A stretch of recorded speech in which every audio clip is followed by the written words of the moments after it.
My name is Frank, and I've been driving long haul for about 15 years now. I've seen my share of weird stuff out on the road, but nothing prepared me for what happened last October. I was hauling electronics from Phoenix to Denver, one of those runs where you drive through the night to beat morning traffic. It was around 2 a.m. when I saw him on the side of I-25, maybe 30 miles outside of Albuquerque. Just a guy with his thumb out, standing next to what looked like a broken-down sedan with its hazard lights blinking. I don't usually pick up hitchhikers, but there was something about the situation that made me feel bad. It was cold that night, probably in the low 30s. I pulled over and rolled down my window. He jogged up to the cab. This thin guy, maybe in his 40s, with a scraggly beard and glasses. He introduced himself as Sam and explained that his car had overheated and died. He said he just needed a ride to the next truck stop where he could call for help. Seemed harmless enough, so I told him to hop in. Sam climbed into the passenger seat with a small backpack, thanked me probably 5 times, and settled in for the ride. He was chatty at first, told me he was heading to Colorado to visit his sister, asked about life on the road, the usual small talk. He seemed normal, maybe a little nervous. About an hour into the ride, Sam offered to make me some coffee. He said it was the least he could do for helping him out. I keep a little camping setup in the sleeper cab, portable burner, instant coffee, the works. So I told him, sure, why not? I was starting to feel drowsy anyway. Sam disappeared into the back while I kept driving. The coffee smelled good when he brought it up front, handed me the mug with this big smile. He said, "Here you go, Frank. This should keep you going." I took a few sips and immediately noticed something was off. The coffee tasted bitter, way more bitter than usual, with this metallic aftertaste that made my mouth feel weird. But I figured maybe Sam had just used too much instant powder. I didn't want to seem ungrateful, so I kept drinking it. Within maybe 20 minutes, I started feeling strange. Not tired. The opposite, actually. I felt jittery and disconnected, like my thoughts were moving through thick fog. My hands felt heavy on the steering wheel, and I kept losing track of what Sam was saying amid conversation. Sam started giving me directions, saying he knew a shortcut that would save us time. He pointed to an exit coming up, some small state road I'd never heard of. My instincts told me to stick to the interstate, but my brain felt so sluggish that I found myself following his directions without really thinking about it. We turned off onto this narrow 2-lane road that cut through absolutely nothing. No buildings, no lights, just empty desert stretching out in every direction. I remember thinking this couldn't possibly be faster than staying on I-25, but every time I tried to voice that concern, the words came out wrong. I don't know how long we drove on those back roads. Time felt elastic, like hours were passing in minutes, or minutes were stretching into hours. Eventually, we came to this gate across the road. Sam hopped out and produced a key from his pocket. He unlocked the gate and waved me through. That's when I started to panic. My body felt like it was wrapped in cotton, but some part of my brain was screaming that this was wrong. Sam climbed back in and kept directing me forward, deeper into this compound. The headlights illuminated buildings as we drove, metal structures that looked like warehouses. But what made my blood run cold were the trucks, dozens of them parked in neat rows like some kind of vehicle graveyard. Semi-trucks, delivery trucks, even a few RVs, all different makes and models, but they all looked abandoned. Sam directed me to park next to a blue Peterbilt. that looked like it hadn't been moved in months. I tried to ask what this place was, but the words came out as gibberish. Sam just smiled and said, "Don't worry, Frank. You'll understand everything soon." That's when I saw the people. They came out of the buildings, maybe 6 or 7 of them, all men, all walking with this weird shuffling gait like they were sleepwalking. Their clothes were dirty, and they all had the same vacant expression in their eyes. A larger man emerged from the main building, clearly the one in charge. He walked up to my driver's side window and knocked. I rolled it down, still fighting through the fog in my head. He looked me over and said, "Welcome to the family, Frank. Sam here tells me you're going to fit right in." The compound leader explained that they had a good thing going. Drivers would get recruited to help with various transportation jobs, mostly moving cargo that couldn't go through normal channels.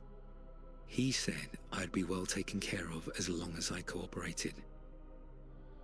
They helped me out of the cab, and I noticed my legs were barely supporting my weight. 2 of the other men walked me toward one of the buildings. They put me in a small room with a cot and a bucket. The walls were concrete block, painted white but stained with God knows what. I spent that night fighting off the effects of whatever Sam had given me, slowly feeling my mind clear up. By morning, I was thinking straight enough to understand how screwed I was. This wasn't just about stealing trucks. They were collecting drivers, people who wouldn't be missed for days while they were supposed to be on the road. The compound leader, Marcus, came to see me around noon. He explained that drivers who cooperated got better treatment, their own trucks to maintain, decent food, even some spending money. Those who caused trouble ended up in punishment cells or worse. I played along for the next few days, pretending to consider his offer, while I looked for a way out. The compound was surrounded by a 10-foot chain-link fence topped with razor wire. There were guards, former drivers who'd earned Marcus's trust, and they carried shotguns. On my 4th night there, I got lucky. One of the guards was getting sloppy with his rounds. When he stopped to smoke a cigarette behind one of the warehouses, I slipped out of my building and made it to the fence. Climbing that fence was probably the hardest thing I've ever done. The razor wire tore up my hands and arms pretty badly, but adrenaline kept me moving. I could hear shouting behind me as someone noticed I was missing, but I was already dropping down on the other side. I ran through the desert for what felt like hours, following what I hoped was the direction back to the main road. Eventually, I saw headlights in the distance and flagged down a state trooper who was patrolling the area. The trooper took my story seriously and called for backup. When they raided the compound the next morning, they found 12 other drivers being held against their will, along with evidence of human trafficking, drug smuggling, and vehicle theft. Marcus and his crew are all in federal prison now. I got my truck back eventually, though it took months of paperwork and legal proceedings. The whole experience changed how I approach the road. I don't pick up hitchhikers anymore, and I'm a lot more careful about who I trust. Sometimes I still wake up thinking about that compound, wondering how many other operations like that are out there. I'm Eddie, and I've been driving truck for about 8 years now. Mostly regional stuff, nothing too exciting, but it pays the bills. I've always been kind of a loner, which is probably why trucking suits me. Long stretches of highway, CB radio chatter for company when I want it.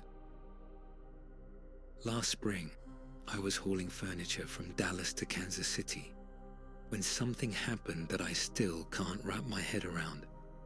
It was a Tuesday night, maybe 11 p.m., and I was about 2 hours outside of Oklahoma City when my CB radio crackled to life with something I'd never heard before. Usually, CB chatter is pretty predictable. Drivers warning each other about speed traps, weather conditions, or just shooting the breeze. But this was different. A voice came through, real clear and professional sounding, giving out what sounded like coordinates and delivery instructions. The voice said, "Package delivery to coordinates 35.2847, -97.5103. Payment on arrival. Confirm receipt and ETA." I almost ignored it. Figured it was some kind of coded conversation I wasn't supposed to hear. But then I realized those coordinates were only about 20 miles from where I was driving.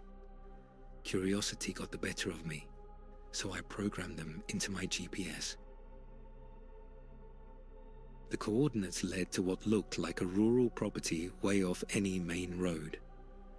My GPS showed it as just an empty area, no business listings, but the professional tone of that radio transmission made me think it might be some kind of legitimate delivery operation, maybe someone who needed a driver for a last-minute job. I was between loads anyway, and the extra money would have been nice, so I decided to check it out. The drive took me off the highway and onto increasingly narrow back roads. Rural Oklahoma at night is pretty desolate, just farmland and empty fields stretching out in every direction. When I finally reached the location, I found myself at a large metal building that looked like a converted airplane hangar.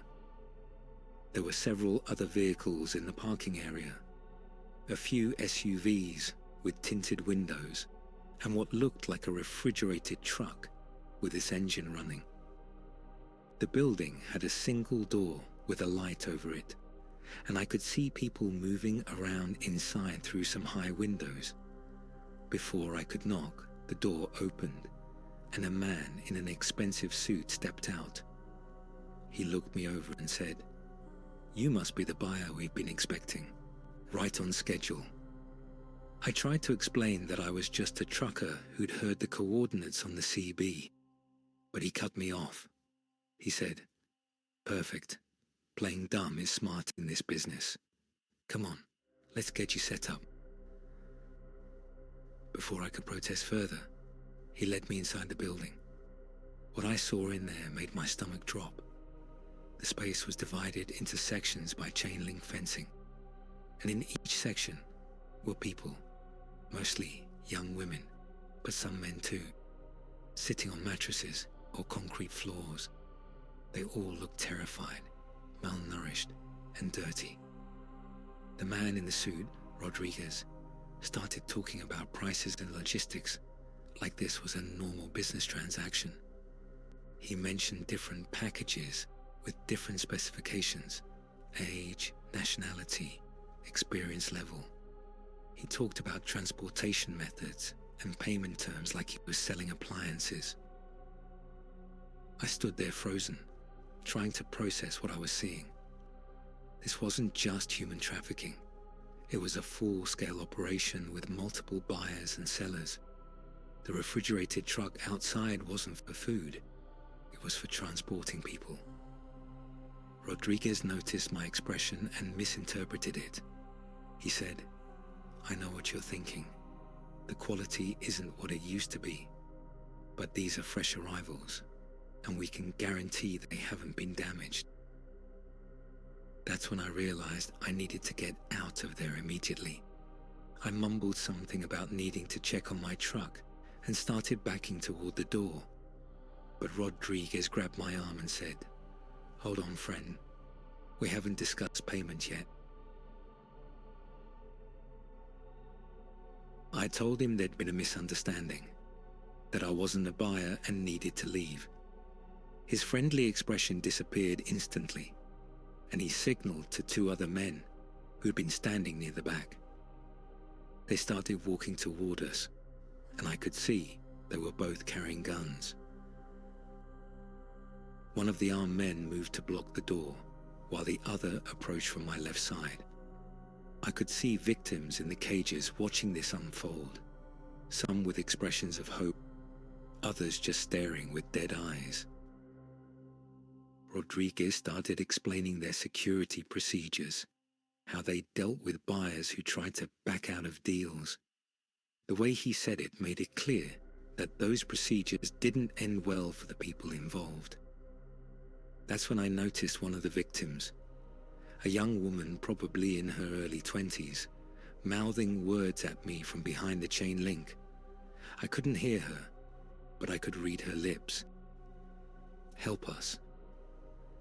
I decided to play along temporarily while I figured out my options. I told Rodriguez I was just being cautious, that this was my first time buying from his organization. He seemed to buy that and relaxed a little. While he was distracted with paperwork, I managed to use my phone to call 911. I couldn't speak, but I left the line open, hoping the dispatcher would hear enough to send help. I gave my location by pretending to confirm the address with Rodriguez. Rodriguez noticed I was on my phone and demanded to see it. When I refused, he signaled to his men again. One of them pointed his gun at me, while the other took my phone and ended the call. Rodriguez looked at the call log and saw the 911 call. He said, "That was a very stupid mistake, friend. Now we have to treat you as a security threat." They zip-tied my hands behind my back and put me in one of the empty cages. Rodriguez said they'd decide what to do with me after they finished their current business. I could hear them discussing whether to kill me immediately or wait to see if my 911 call had actually gone through. Around 3 a.m., I heard sirens in the distance. Rodriguez and his men heard them too, and immediately started destroying evidence and preparing to evacuate. They unlocked all the cages and started herding the victims toward the loading dock. The sirens got closer, and suddenly, the building was surrounded by law enforcement, FBI, state police, local sheriff. They came through both entrances simultaneously. The traffickers tried to resist, and I heard gunshots, but it was over quickly. An FBI agent named Martinez cut my restraints and got me out of the cage. She said my 911 call had provided enough audio for them to locate the building and coordinate the raid. They'd been investigating this trafficking network for months. All 6 traffickers were arrested, and 23 victims were rescued that night. Most of them were from Central America, brought into the country illegally, and then sold into various forms of slavery. The woman I'd seen mouthing "help us" was named Maria. She'd been held there for 3 months after being promised legitimate work in the United States. During the investigation, she testified that my presence had given her hope that someone might finally help them escape. The whole experience changed my perspective on what's happening out there on the highways. Human trafficking operations use the same routes that legitimate truckers do, and most of us have no idea what's really being transported in some of those trucks we pass every day. I still drive long haul, but I pay attention to my CB radio differently now. I listen for anything that sounds like coded communications, and I report suspicious activity to the authorities. Sometimes, I wonder how many other operations like that one are out there. The name's Ray, and I've been over the road for nearly 20 years. It's a good life if you can handle the solitude and don't mind being away from home for weeks at a time. I've seen truck stops from coast to coast, and most of them are pretty much the same. Fuel, food, showers, and a place to sleep. But there's one truck stop in particular that I'll never forget. This happened about 3 years ago during a run from Memphis to Denver. I was hauling auto parts, just trying to make good time and get home for my daughter's birthday. It was late October, one of those cold, rainy nights that makes you grateful for a warm cab and hot coffee. I'd been driving for about 10 hours and needed to take my mandatory rest break. My GPS showed a truck stop coming up in about 15 miles. The place was called Bill's Travel Plaza.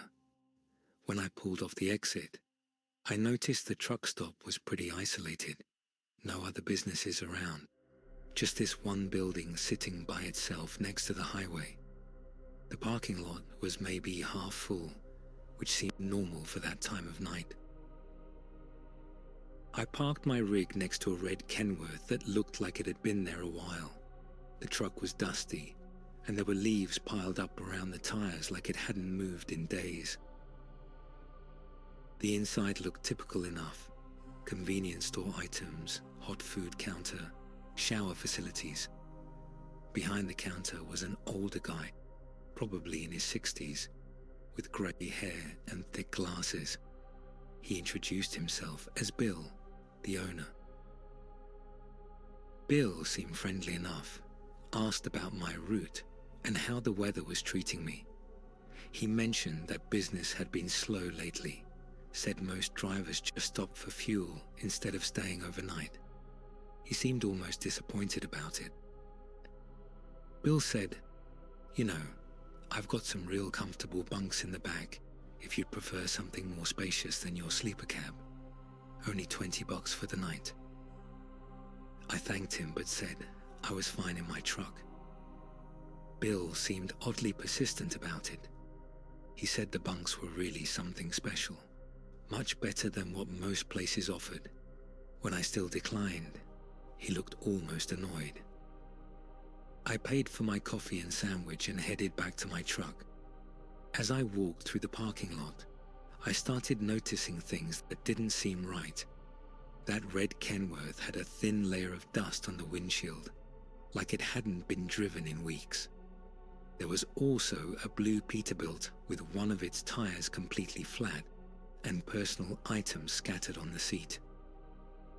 I climbed into my cab and tried to settle in for the night, but I couldn't shake the feeling that something was off. The truck stop was too quiet, even for late at night. Usually you hear some activity, but this place felt completely dead.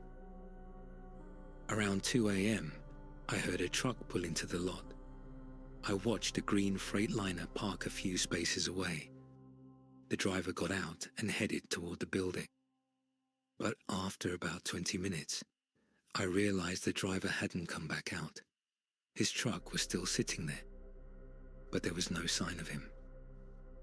I tried to go back to sleep, but something was nagging at me. I decided to trust my instincts and get out of there. I started my engine and was about to pull out when I heard something that made me freeze. It was muffled shouting, coming from somewhere behind the truck stop building. I shut off my engine and listened more carefully. The shouting came again, definitely from the back of the building, and it sounded like multiple voices. I grabbed my flashlight and walked around to investigate. Behind the truck stop was a large metal building that looked like a maintenance garage. The shouting was coming from inside this building, and when I got closer, I could hear what sounded like someone pounding on a door. I found a small gap in the metal siding and managed to peer inside. What I saw made my blood run cold. The building was set up like some kind of dormitory, with maybe a dozen bunk beds arranged in rows. But the men lying on those bunks weren't resting. They were chained to the bed frames. Most of them looked like truck drivers based on their clothes and the CB radios scattered around the room. Some were awake and moving around as much as their chains would allow, while others just lay there staring at the ceiling with dead expressions. At the far end was another room separated by a chain-link fence. Inside that room, I could see the driver of the green Freightliner I'd watched go into the truck stop earlier. He was pacing back and forth, testing the fence, clearly trying to find a way out. I heard footsteps approaching and quickly moved back into the shadows. Bill appeared carrying what looked like a plate of food and a bottle of water. He unlocked the door and went inside, and I could hear him talking to the men in there. I realized I needed to call the police immediately. I quietly got back in my truck and drove about a mile down the highway before pulling over to call 911. The dispatcher took my report seriously and said they'd send units to investigate. I met with the lead officer, Sergeant Thompson, and explained everything I'd seen. He said they'd been getting reports for months about truck drivers disappearing in that area, but they'd never been able to connect it to any specific location. The raid happened around 4 a.m. They found 11 truck drivers being held in that back building, some of whom had been there for over 6 months. Bill had been drugging drivers who stayed overnight, then chaining them up and forcing them to work maintaining his operation, cooking, cleaning, repairs, basically running the truck stop as unpaid labor. One of the rescued drivers was a guy named Tony from Louisiana, who'd been held there for 8 months. He told investigators that Bill had an entire system worked out. He'd target drivers who were traveling alone on long-haul routes, drivers whose disappearance wouldn't be noticed immediately. Bill's truck stop was actually losing money as a legitimate business, but he was making it profitable by using forced labor. The drivers he held captive did all the work while he collected the revenue. He'd also been stealing cargo from their trucks and selling it through black market contacts. Bill is in federal prison now, charged with kidnapping, human trafficking, and a bunch of other crimes. Most of the drivers who were rescued have gotten back to their lives, though I imagine the experience changed them permanently. The whole thing made me realize how vulnerable we are out there on the road. Truck drivers are perfect targets. We travel alone. We're often in remote areas, and our schedules mean we might not be missed for days or weeks. It's something I think about every time I stop somewhere unfamiliar now.